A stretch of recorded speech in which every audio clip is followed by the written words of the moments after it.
Winter was finally over. Rain was drumming on the window. The streets below were wet and everything looked gray. It was as if the sun would never come out again. Winter was over, but spring was nowhere in sight. The doctor had been so serious that the only thing Randall had noticed upon his arrival, the purple monster had no idea what had actually been said. Due to some sort of ran-out-of-body experience he had been going through since he leaving his apartment with Sullivan and Rex about a half an hour earlier. Even then, Sully had been the one taking care of all the talking, and Randall had simply been following him around, too worried to even take a hold of the hand of the blue monster that he had been offering him. Even now he was looking at his sister, who was comfortably tucked beneath the sheets in the hospital bed. Randall felt absent. He was completely unable to take in whatever he was saying or guess what was going on in his little room. He simply just stared at her face without really focusing on his eyes, causing him to see a blurry blue figure. The fact that he had left his glasses at home, it didn't exactly help, either. Sophie looked tired. She was looked up for a couple of machines. None of the two adults knew what they were in for. They didn't seem to care either. All that mattered was the blue lizard monster who was smiling peacefully behind heavy-lidded eyes, and her eyes had gotten watery that she looked at her young son, who she tried to protect for as long as she possibly could, drying him. Of course, Randall was just sitting alone on one side of his bed. Sully was holding Rex on the other side, and for a while the machines were caught the little monster's attention, but eventually he moved all of his focus onto his mum and showed signs of wanting to crawl onto her bed with her. Sully gave in and placed them carefully next to Sophie on the soft mattress, and the orange monster hugged her immediately and planted wet kisses on her face as he declared his love. "I miss you, Mum." "Oh, Rex, I've missed you too." Sophie's eyes were getting wet again. "I've actually think you've grown since I last saw you. Can that be?" "Yep, I'm big." You sure are, honey," the female sniffed and quickly changed the subject. "Are you having fun with Uncle Randall?" "Yeah," Rex grinned. "He's afraid of spiders and thunder and crocodiles." "You are one afraid of crocodiles?" Randall then shot him from the side of the bed. "I was only playing that day." "You played with him?" Sophie turned her head in surprise and faced her brother. "You actually played with him?" "Yeah, but I wasn't any good, I don't think." "And Uncle Randall made it go away when I was scared of the thunder." Rex sent a smile to his mother. "He was scared too, but I made that go away, and we be brave, Mom, and we showed my blankie, because it was Uncle Randall's before, and Sophie looked up to Rex, and then she found it hard to believe that her brother had already warmed up to his nephew, and vice versa. But it obviously had happened somehow, and she leaned back against the pillow, letting out a sigh of relief. "Oh, thank heavens." Silence filled the tiny room for a little while. Sophie closed her eyes and the two grown-ups exchanged looks. Rex was busy cuddling his mom and barely had the energy to stroke him in his back in return. He didn't seem to notice that. "When are you coming home, Mom?" I don't know, Rex. Mommy's very tired. I need to get some good rest. I need to sleep for a while. But when you wake up, can you maybe come live with Uncle Randall and eat pancakes?" "Well, that's something we could be really doing something, Rex." Sophie smiled as a single tear ran down her left cheek and closed her eyes again, and then she opened them a few seconds later. They were shinier than ever. Her voice trembled. "Rex, you must promise me to be a good boy, okay? Be good to your Uncle Randall and your Uncle Sully, because they both love you, and they both love you very much."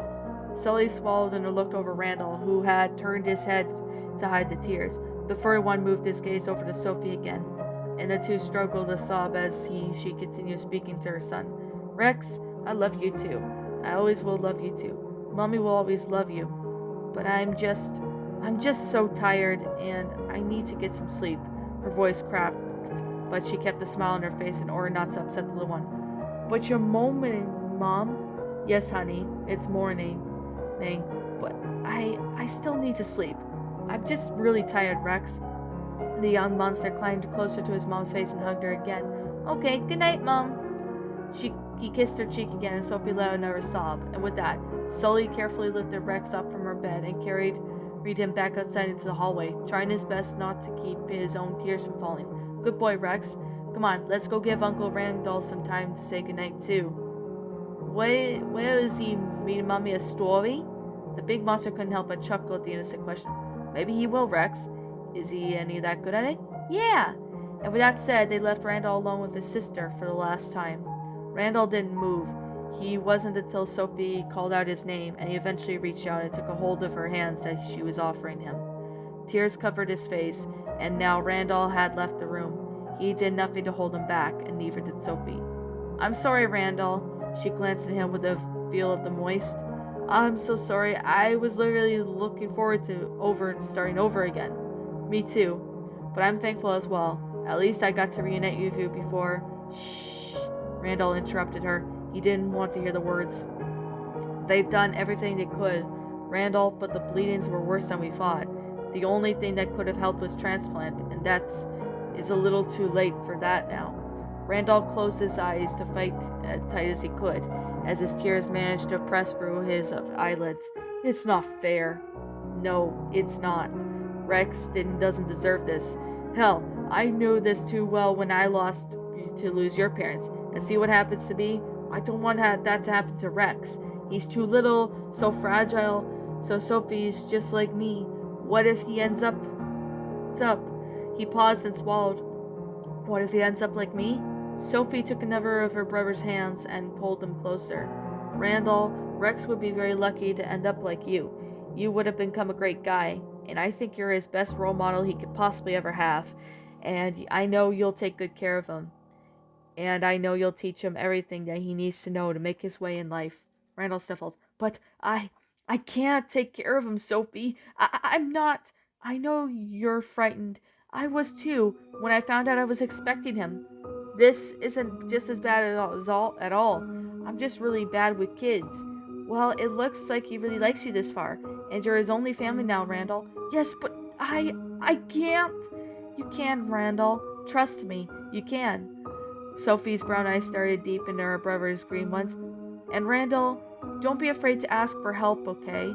Allow others to help you. Sometimes we all need that to keep that in mind. He nodded quietly. I know Sully will help you. Sophie gave his hand a gentle squeeze. You're lucky to have him as a friend, Randall. He really cares about you. I know. I just want you to be happy, Randall. She closed her eyes again. Promise me you'll be happy again. Sullivan and I are dating. Sophie's eyes widened again, and a little weak. It wasn't that she stared at her brother, who didn't really know why he told her that. He just watched how tears started to gather up in her eyes again, and placed a third hand on her cheek. I am happy, Sophie. We're dating. Sullivan, I haven't felt this way about anyone else before. You're in love. Sophie smiled as tears covered up her face. Little brother, you're not in love. Randall looked down at the bed sheets and blushed. Yes, those are the best news I've ever heard in a while, Randall. Tell me, is he in love with you? I think he might be. Sophie chuckled as Randall was relieved to hear her laugh, even though she still sounded weak and tired, and the smile stayed on her face as she continued talking. You won't believe how much that makes me happy, Randall. I've been so worried about you, and now I know I'll have someone very special in your life who loves you. Randall shook his head a little bit with the word love, but coughed from Sophie brought him back up the moment straight away, and watched his sister lay back against the pillows and closed her eyes, and when he heard her voice again, it was weaker than before. You two take care of each other, all right? We will. And tell Rex I love him. Every day? And Randall? What? His voice was still a whisper. He wasn't sure on whatever he was subconsciously adjusting to match Sophie's, or if he was just running out of energy. I love you. He took a deep breath, and then he bent down over, closed his own eyes, his running eyes, and hugged his sister a tight squeeze. I love you too. Randall's hands were shaking when he stepped back into the hallway a little while later. He was tired from crying and felt empty, and the scales on his face were dry and sore. Sullivan and Rex were sitting on the couch a couple meters from the door. They both looked up and they heard him. The blue one hadn't said anything, but a tear escaped from his eye when Randall nodded slowly. Rex didn't notice it, but this was very serious when he asked the uncle a question. Is Mom sleeping now? Randall blinked a couple times and sat down beside his nephew. Yeah, Mom is sleeping. sleeping, Rex. He felt how Sullivan placed a furry hand on his back and turned his head to meet his gaze. He was actually happy to see the blue monster trying to hold back his tears too. He felt alone that way. I'll help you take care of everything. The blue furry monster's voice shook a little, but it was surprisingly calm and comforting to listen to. It caused Randall to lean a little closer and mumble some sort of thanks. Nothing more or said was said for a while, only the sound present of the rain drumming from the rain on the windows.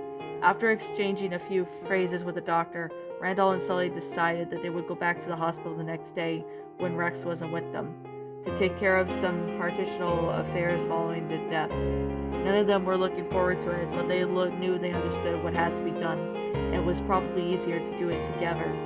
When suddenly they were out of the rain, on their way back to Randall's apartment, where the blue monster was determined to stay another night, not to repeat anything that happened during the previous one, but in order to be there for Randall and Rex is a difficult time.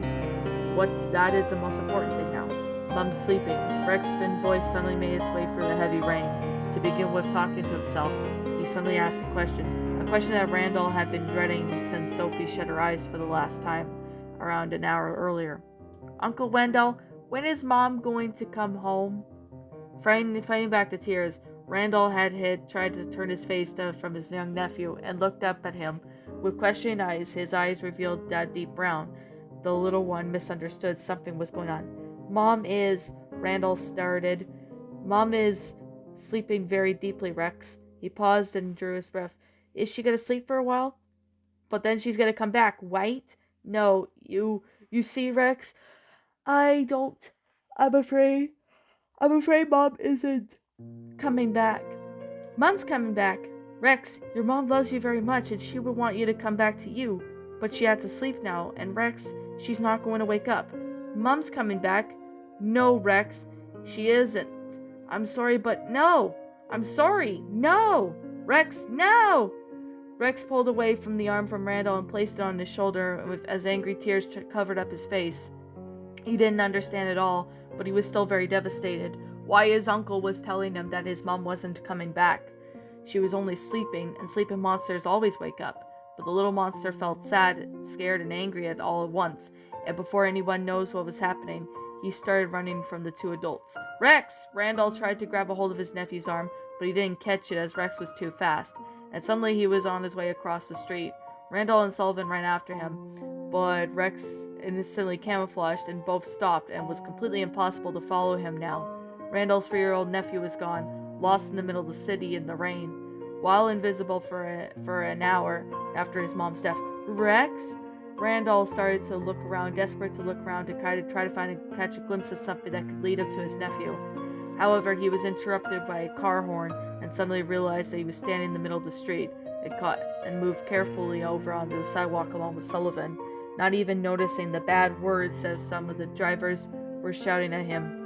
But where did you go? The dripping, wet, furry monster looked like he was sounding like he began to panic. Did you see him? No. Did you see the direction he chose? No, I lost him when he went down the street. When both monsters were shaking now, the Sullivan's voice had broke down as he asked Randall another general question. Does he have any special places that he likes to visit? I don't know. You know him better more than I don't know. Me neither, but he's only 3. He probably won't find his way anyway. Thanks, Sullivan. That really helps. Randall didn't mean to be sarcastic, but he couldn't help it. He was just worried, and he just didn't want to waste any more time talking. What do we do now? We split up. You'll go in this direction, and I go that way, and I'll call someone to help us look, okay? You just head down this street, and I'll call Mike and some of the others at work. Okay. The lizard turned around and was ready to search straight away. However, a big wet hand held him back for a moment. Randall? What? Randall looked at the blue monster right in front of him. At the sight of him was actually hilarious. Normally he would have laughed his head off, but not this time. He looked at Sullivan's eyes, who caused tears to gather in Randall's eyes again, and his voice almost cracked as he spoke. We'll find him. Randall blinked and swallowed and nodded his head slowly. Yeah, we'll find him. We'll find him and everything's gonna turn out now fine. You'll just wait and see. From another nod from the scaly one followed, and they went desperate in directions, trying to find the little monster. as they both grown to love so much.